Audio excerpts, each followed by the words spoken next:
बांग्लादेशी, हमारे भाइयों को बांग्लादेश होता है, यूपी बिहार वालों को बांग्लादेशी है। हमारा भी देख लो, हमारा कोई सुनवाई नहीं हो रहा। सर मेरी बेटी विकलांग है। बीजेपी नेता सोए थे, खाए थे, पिए थे, वोट लेके आए। भाई मैं यही कहूँगा, हमारी बहन रात्रि प्रवास कर रहे थे। आज बहन बेटियों को लाठी चलाई गई रात। मैं बेघर हो जाऊंगा, मैं कहाँ जाऊंगा? सर इसका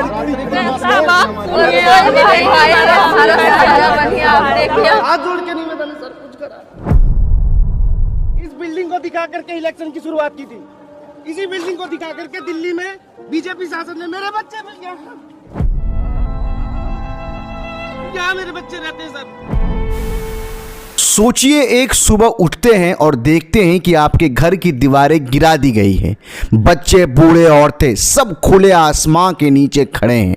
छत नहीं बची, सामान नहीं बचा और सबसे बड़ी बात, आशा नहीं बची। और उनको कुछ भी नहीं है।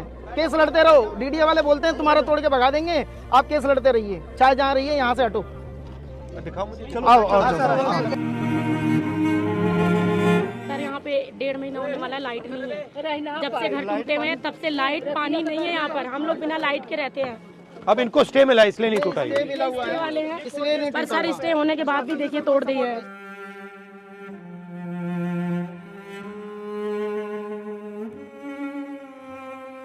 इस जमीन का ये करना क्या चाहते हैं? सर ये अंबानी को देना चाहते हैं, फ्लैट दिया जाए। ये कोई फिल्म का सीन नहीं, दिल्ली की सच्चाई है, जहां सैकड़ों गरीब परिवारों को एक झटके में बेरहमी से उजाड़ दिया गया।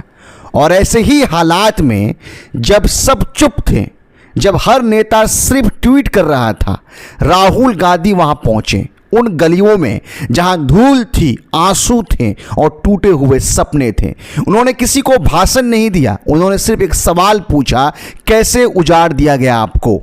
और फिर घंटों वहां बैठे रहे। प्रशासन कहता है ये अवैध निर्माण थे, लेकिन सवाल ये है, क्यों तब नहीं रोका जब ये बन रहे थे? क्यों वोट मांगते वक्त कोई अवैध नहीं था? और अगर हटाना ही था तो विकल्प क्या दिया? क्या बच्चों को फुटपाथ पर छोड़ना ही समाधान है? ये सिर्फ बुलडोजर की कहानी नहीं है, ये बेरहमी की कहानी है। राहुल गांधी ने कहा ये सिर्फ घर नहीं थे, ये सपने थे, सम्मान था। हम इन परिवारों के साथ मजबूती से खड़े हैं।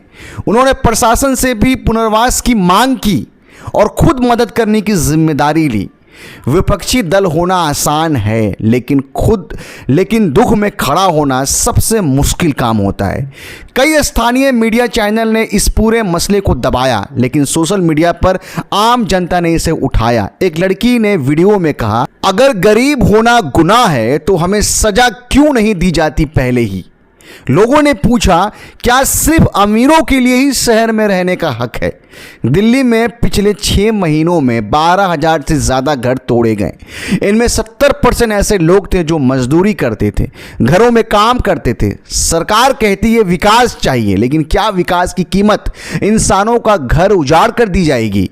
क्या ये सब सिर्फ एक राजनीति का हिस्सा है? गरीबों को हटाना, अमीरों के लिए ज़मीन खाली करना, ये सवाल उठाना लाजमी है। क्या दिल्ली सिर्फ चुनिंदा लोगों की है? क्या झोपड़ी में रहने वाला दिल्ली वासी नहीं? जब किसी गरीब के सिर से छत छीनती है तो सिर्फ एक दीवार नहीं टूटती, टूटता है एक भरोसा इस देश की व्यवस्था पर। राहुल गांधी ये पहल सिर्फ एक इंसान का दर्द बांटना नहीं था, ये एक सिस्टम को आईना दिखाना था। राहुल गांधी ने जिस तरह से ज़मीन पे उतर के लोगों के साथ कंधों से कंधा मिला के उन्हें वादा किया, उन्हें मदद करने का वादा किया। और सबसे बड़ी बात, राहुल गांधी के आंखों में भी आंसू थे। आप इसे अब राजनीतिक मुद्दा बनाएं या फिर आप ये कहें कि राहुल गांधी की दरिया दिली थी। हाल ही में राहुल गांधी ने मांझी परिवार को भी घर बना के दिया, दशरथ मांझी, लेकिन मीडिया में जीरो कवरेज। और यहां भी मुझे पता है कि मीडिया इस मुद्दे को नहीं उठाएगी। आइए इस आवाज को फैलाएं ताकि कोई और परिवार ऐसे ना उजड़े, क्योंकि राजनीति बाद में आती है, पहले इंसानियत होनी चाहिए। इस वीडियो को शेयर करें, कमेंट में अपनी राय दें और सब्सक्राइब करें, क्योंकि हम जनता की आवाज है और आवाज कभी चुप नहीं रहती। दोस्तों, नया चैनल है, सपोर्ट करें ताकि मैं आम लोगों के लिए, गरीबों के लिए, उनके हक के लिए आवाज उठाता रहूं। जय हिंद।